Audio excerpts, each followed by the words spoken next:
सभी श्रोताओं का हार्दिक अभिनंदन। लीजिए सुनिए मुंशी प्रेमचंद द्वारा लिखित कहानी अनुभव। प्रियतम को 1 वर्ष की सजा हो गई और अपराध केवल इतना था कि 3 दिन पहले जेठ की तपती दोपहरी में उन्होंने राष्ट्र के कई सेवकों का शरबत पान से सत्कार किया था। मैं उस वक्त अदालत में खड़ी थी। कमरे के बाहर सारे नगर की राजनैतिक चेतना किसी बंदी पशु की भांति खड़ी चीत्कार कर रही थी। मेरे प्राणधन हथकड़ियों से जकड़े हुए लाए गए। चारों ओर सन्नाटा छा गया। मेरे भीतर हाहाकार मचा हुआ था, मानो प्राण पिघला जा रहा हो। आवेश की लहरें सी उठ-उठकर समस्त शरीर को रोमांचित किए देती थीं। ओह, इतना गर्व मुझे कभी नहीं हुआ था। वह अदालत, कुर्सी पर बैठा हुआ अंग्रेज अफसर, लाल जरीदार पगड़ियां बांधे हुए पुलिस के कर्मचारी, सब मेरी आंखों में तुच्छ जान पड़ते थे। बार बार जी में आता था दौड़कर जीवनधन के चरणों में लिपट जाऊं और उसी दशा में प्राण त्याग दूं। कितनी शांत, अविचलित, तेज और स्वाभिमान से प्रदीप्त मूर्ति थी। ग्लानि, विषाद या शोक की छाया भी न थी। नहीं, उन ओठों पर एक स्फूर्ति से भरी हुई मनोहारिणी, ओजस्वी मुस्कान थी। इस अपराध के लिए 1 वर्ष का कठिन कारावास। वाह रे न्याय, तेरी बलिहारी है। मैं ऐसे 1000 अपराध करने को तैयार थी। प्राणनाथ ने चलते समय एक बार मेरी ओर देखा, कुछ मुस्कराए, फिर उनकी मुद्रा कठोर हो गई। अदालत से लौटकर मैंने 5 रुपए की मिठाई मंगवाई और स्वयं सेवकों को बुलाकर खिलाया। और संध्या समय मैं पहली बार कांग्रेस के जलसे में शरीक ही नहीं हुई, मंच पर जाकर बोली और सत्याग्रह की प्रतिज्ञा ले ली। मेरी आत्मा में इतनी शक्ति कहाँ से आ गई, नहीं कह सकती। सर्वस्व लूट जाने के बाद फिर किसकी शंका और किसका डर। विधाता का कठोर से कठोर आघात भी अब मेरा क्या अहित कर सकता था। दूसरे दिन मैंने 2 तार दिए, एक पिताजी को, दूसरा ससुर जी को। ससुर जी पेंशन पाते थे। पिताजी जंगल के महकमे में अच्छे पद पर थे, पर सारा दिन गुजर गया, तार का जवाब नदारद। दूसरे दिन भी कोई जवाब नहीं। तीसरे दिन दोनों महाशयों के पत्र आए। दोनों जामे से बाहर थे। ससुर जी ने लिखा, आशा थी तुम लोग बुढ़ापे में मेरा पालन करोगे। तुमने उस आशा पर पानी फेर दिया। क्या अब चाहती हो मैं भिक्षा मांगू? मैं सरकार से पेंशन पाता हूं। तुम्हें आश्रय देकर मैं अपनी पेंशन से हाथ नहीं धो सकता। पिताजी के शब्द इतने कठोर न थे, पर भाव लगभग ऐसा ही था। इसी साल उन्हें ग्रेड मिलने वाला था। वह मुझे बुलाएंगे तो संभव है ग्रेड से वंचित होना पड़े। हाँ, वह मेरी सहायता मौखिक रूप से करने को तैयार थे। मैंने दोनों पत्र फाड़कर फेंक दिए और उन्हें कोई पत्र न लिखा। हाँ स्वार्थ, तेरी माया कितनी प्रबल है। अपना ही पिता केवल स्वार्थ में बाधा पड़ने के भय से लड़की की तरफ से इतना निर्दय हो जाए। अपना ससुर अपनी बहू की ओर से इतना उदासीन हो जाए। मगर अभी मेरी उम्र ही क्या है। अभी तो सारी दुनिया देखने को पड़ी है। अब तक मैं अपने विषय में निश्चिंत थी, लेकिन अब यह नई चिंता सवार हुई। इस निर्जन घर में निराधार, निराश्रय कैसे रहूंगी? मगर जाऊंगी कहाँ? अगर कोई मर्द होती तो कांग्रेस के आश्रम में चली जाती या कोई मजूरी कर लेती। मेरे पैरों में नारीत्व की बेड़ियां पड़ी हुई थीं।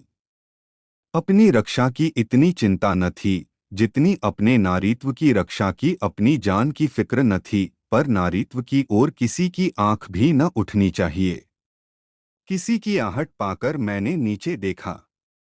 2 आदमी खड़े थे। जी में आया, पूछूं तुम कौन हो? यहाँ क्यों खड़े हो? मगर फिर ख्याल आया, मुझे यह पूछने का क्या हक?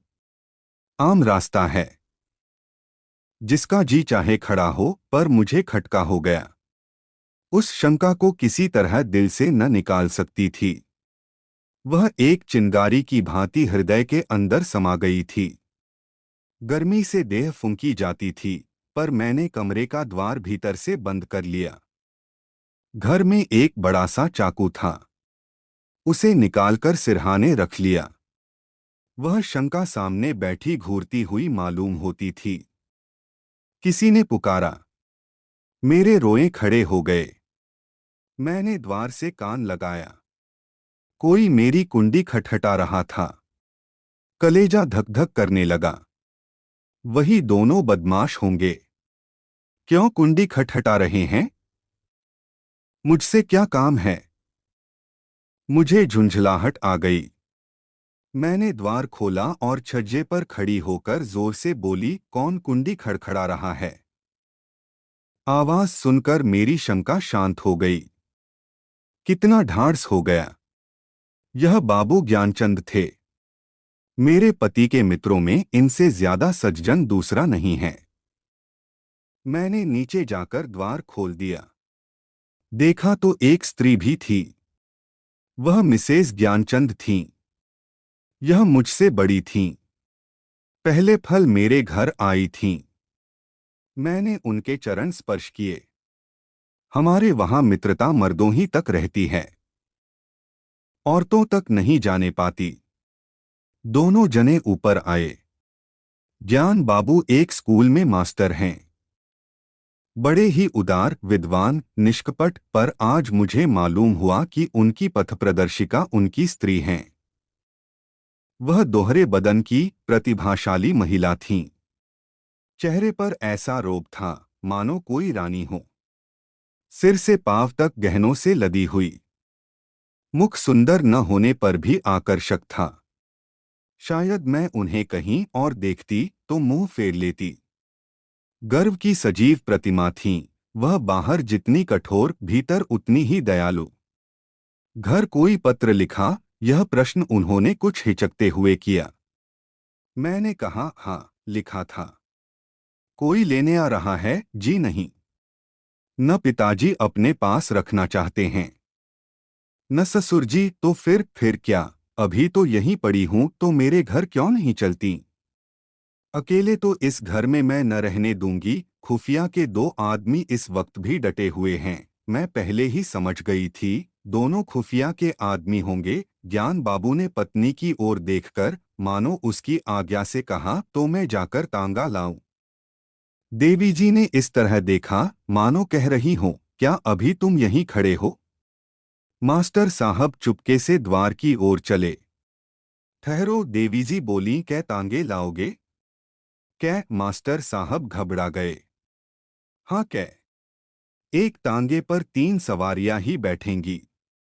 संदूक, बिछावन, बर्तन भांडे क्या मेरे सिर पर जाएंगे? तो 2 लेता आऊंगा। मास्टर साहब डरते डरते बोले, एक तांगे में कितना सामान भर दोगे? तो 3 लेता आऊं। अरे तो जाओगे भी जरा सी बात के लिए घंटा भर लगा दिया। मैं कुछ कहने न पाई थी कि ज्ञान बाबू चल दिए। मैंने सकुचाते हुए कहा, बहन, तुम्हें मेरे जाने से कष्ट होगा। देवी जी ने तीक्ष्ण स्वर में कहा, हाँ, होगा तो अवश्य। तुम दोनों जून में 2-3 पाव भर आटा खाओगी, कमरे के एक कोने में अड्डा जमा लोगी, सिर में आने का तेल डालोगी। यह क्या थोड़ा कष्ट है? मैंने झेंपते हुए कहा, आप तो बना रही हैं। देवी जी ने सहृदय भाव से मेरा कंधा पकड़कर कहा, जब तुम्हारे बाबूजी लौट आवें तो मुझे भी अपने घर मेहमान रख लेना। मेरा घाटा पूरा हो जाएगा। अब तो राजी हुई। चलो असबाब बांधो। खाटवाट कल मंगवा लेंगे। मैंने ऐसी सहृदय, उदार, मीठी बातें करने वाली स्त्री नहीं देखी। मैं उनकी छोटी बहन होती तो भी शायद इससे अच्छी तरह न रखती। चिंता या क्रोध को तो जैसे उन्होंने जीत लिया हो। सदैव उनके मुख पर मधुर विनोद खेला करता था। कोई लड़का बाला न था, पर मैंने उन्हें कभी दुखी नहीं देखा। ऊपर के काम के लिए लौंडा रख लिया था। भीतर का सारा काम खुद करती। इतना कम खाकर और इतनी मेहनत करके वह कैसे इतनी हृष्टपुष्ट थीं? मैं नहीं कह सकती। विश्राम तो जैसे उनके भाग्य में ही नहीं लिखा था। जेठ की दोपहरी में भी न लेटती थीं। हाँ, मुझे कुछ न करने देती, उस पर जब देखो कुछ खिलाने को सिर पर सवार। मुझे यहाँ बस यही एक तकलीफ थी। मगर 8 ही दिन गुजरे थे कि एक दिन मैंने उन्हीं दोनों खुफियों को नीचे बैठा देखा। मेरा माथा ठनका। यह अभागे यहाँ भी मेरे पीछे पड़े हैं। मैंने तुरंत बहन जी से कहा, वे दोनों बदमाश यहाँ भी मंडरा रहे हैं। उन्होंने हिकारत से कहा, कुत्ते हैं। फिरने दो। मैं चिंतित होकर बोली, कोई स्वांग न खड़ा करें। उसी बेपरवाही से बोली, भूखने के सिवा और क्या कर सकते हैं? मैंने कहा, काट भी तो सकते हैं। हंसकर बोली, इसके डर से कोई भाग तो नहीं जाता न, मगर मेरी दाल में मक्खी पड़ गई। बार बार छज्जे पर जाकर उन्हें टहलते देख आती। यह सब मेरे पीछे पड़े हुए हैं। आखिर मैं नौकरशाही का क्या बिगाड़ सकती हूँ? मेरी सामर्थ्य ही क्या है? क्या यह सब इस तरह से मुझे यहाँ से भगाने पर तुले हैं? इससे उन्हें क्या मिलेगा? यही तो कि मैं मारी मारी फिरूं। कितनी नीची तबीयत है। 1 हफ्ता और गुजर गया। खुफिया ने पिंड न छोड़ा, मेरे प्राण सूखते जाते थे। ऐसी दशा में यहाँ रहना मुझे अनुचित मालूम होता था, पर देवी जी से कुछ कह न सकती थी। एक दिन शाम को ज्ञान बाबू आए तो घबराए हुए थे। मैं बरामदे में थी, परवल छील रही थी। ज्ञान बाबू ने कमरे में जाकर देवी जी को इशारे से बुलाया। देवी जी ने बैठे बैठे कहा, पहले कपड़े पड़े उतारो, मुँह हाथ धो, कुछ खाओ, फिर जो कहना हो कह देना। ज्ञान बाबू को धैर्य कहा। पेट में बात की गंध तक न पचती थी। आग्रह से बुलाया, तुमसे उठा नहीं जाता। मेरी जान आफत में है। देवी ने बैठे बैठे कहा, तो कहते क्यों नहीं, क्या कहना है? यहाँ आओ। क्या यहाँ कोई और बैठा हुआ है? मैं वहां से चली। बहन ने मेरा हाथ पकड़ लिया। मैं जोर करने पर भी न छुड़ा सकी। ज्ञान बाबू मेरे सामने न कहना चाहते थे, पर इतना सब्र भी न था कि जरा देर रुक जाते। बोले, प्रिंसिपल से मेरी लड़ाई हो गई। देवी ने बनावटी गंभीरता से कहा, सच? तुमने उसे खूब पीटा न? तुम्हें दिल लगी सूझती है। यहाँ नौकरी जा रही है। जब यह डर था तो लड़े क्यों? मैं थोड़े ही लड़ा। उसी ने मुझे बुलाकर डांटा, बेकसूर। अब तुमसे क्या कहूँ? फिर वही पर्दा, मैं कह चुकी। यह मेरी बहन है। मैं इससे कोई पर्दा नहीं रखना चाहती। और जो इन्हीं के बारे में कोई बात हो तो देवी जी ने जैसे पहेली बूझकर कहा, अच्छा समझ गई। कुछ खुफियों का झगड़ा होगा। पुलिस ने तुम्हारे प्रिंसिपल से शिकायत की होगी। ज्ञान बाबू ने इतनी आसानी से अपनी पहेली का बूझा जाना स्वीकार न किया। बोले, पुलिस ने प्रिंसिपल से नहीं, हाकिम जिला से कहा। उसने प्रिंसिपल को बुलाकर मुझसे जवाब तलब करने का हुक्म दिया। देवी ने अंदाज से कहा, समझ गई। प्रिंसिपल ने तुमसे कहा होगा कि उस स्त्री को घर से निकाल दो। हाँ, यही समझ लो। तो तुमने क्या जवाब दिया? अभी कोई जवाब नहीं दिया। वहां खड़े खड़े क्या कहता? देवी जी ने उन्हें आड़े हाथों लिया। जिस प्रश्न का एक ही जवाब हो उसमें सोच विचार कैसा? ज्ञान बाबू सिटपिटाकर बोले, लेकिन कुछ सोचना तो जरूरी था। देवी जी की त्योरियां बदल गईं। आज मैंने पहली बार उनका यह रूप देखा। बोली, तुम उस प्रिंसिपल से जाकर कह दो। मैं उसे किसी तरह नहीं छोड़ सकता, और न माने तो इस्तीफा दे दो, अभी जाओ। लौटकर हाथ मुंह धोना। मैंने रोकर कहा, बहन मेरे लिए। देवी ने डांट बताई, तू चुप रह, नहीं कान पकड़ लूंगी। तू क्यों बीच में कूदती है? रहेंगे तो साथ रहेंगे, मरेंगे तो साथ मरेंगे। इस मर्दुए को मैं क्या कहूं? आधी उम्र बीत गई और बात करना न आया। पति से खड़े सोच क्या रहे हो? तुम्हें डर लगता हो तो मैं जाकर कह आऊं? ज्ञान बाबू ने खिसियाकर कहा। तो कल कह दूंगा, इस वक्त कहाँ होगा, कौन जाने। रात भर मुझे नींद नहीं आई। बाप और ससुर जिसका मुंह नहीं देखना चाहते, उसका यह आदर, राह की भिखारिन का यह सम्मान।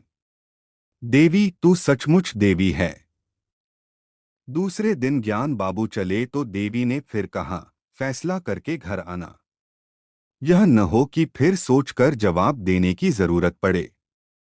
ज्ञान बाबू के चले जाने के बाद मैंने कहा, तुम मेरे साथ बड़ा अन्याय कर रही हो बहन जी। मैं यह कभी नहीं देख सकती कि मेरे कारण तुम्हें यह विपत्ति झेलनी पड़े। देवी ने हास्य भाव से कहा, कह चुकी या कुछ और कहना है? कह चुकी, मगर अभी बहुत कुछ कहूंगी। अच्छा बता, तेरे प्रियतम क्यों जेल गए? इसीलिए तो कि स्वयंसेवकों का सत्कार किया था। स्वयंसेवक कौन हैं? यह हमारी सेना के वीर हैं, जो हमारी लड़ाइयां लड़ रहे हैं। स्वयंसेवकों के भी तो बाल बच्चे होंगे, माम बाप होंगे, वह भी तो कोई कारोबार करते होंगे, पर देश की लड़ाई लड़ने के लिए उन्होंने सब कुछ त्याग दिया है। ऐसे वीरों का सत्कार करने के लिए जो आदमी जेल में डाल दिया जाए, उसकी स्त्री के दर्शनों से भी आत्मा पवित्र होती है। मैं तुझ पर एहसान नहीं कर रही हूँ, तू मुझ पर एहसान कर रही है। मैं इस दयासागर में डुबकियां खाने लगी। बोलती क्या। शाम को जब ज्ञान बाबू लौटे तो उनके मुख पर विजय का आनंद था। देवी ने पूछा, हार की जीत? ज्ञान बाबू ने अकड़कर कहा, जीत? मैंने इस्तीफा दे दिया तो चक्कर में आ गया। उसी वक्त हाकिम जिला के पास गया। वहां न जाने मोटर पर बैठकर दोनों में क्या बातें हुईं। लौटकर मुझसे बोला, आप पॉलिटिकल जलसों में तो नहीं जाते? मैंने कहा, भी भूल कर भी नहीं। कांग्रेस के मेंबर तो नहीं हैं? मैंने कहा, मेंबर क्या, मेंबर का दोस्त भी नहीं। कांग्रेस फंड में चंदा तो नहीं देते? मैंने कहा, कानी कौड़ी भी कभी नहीं देता, तो हमें आपसे कुछ नहीं कहना है। मैं आपका इस्तीफा वापस करता हूं। देवी जी ने मुझे गले लगा लिया।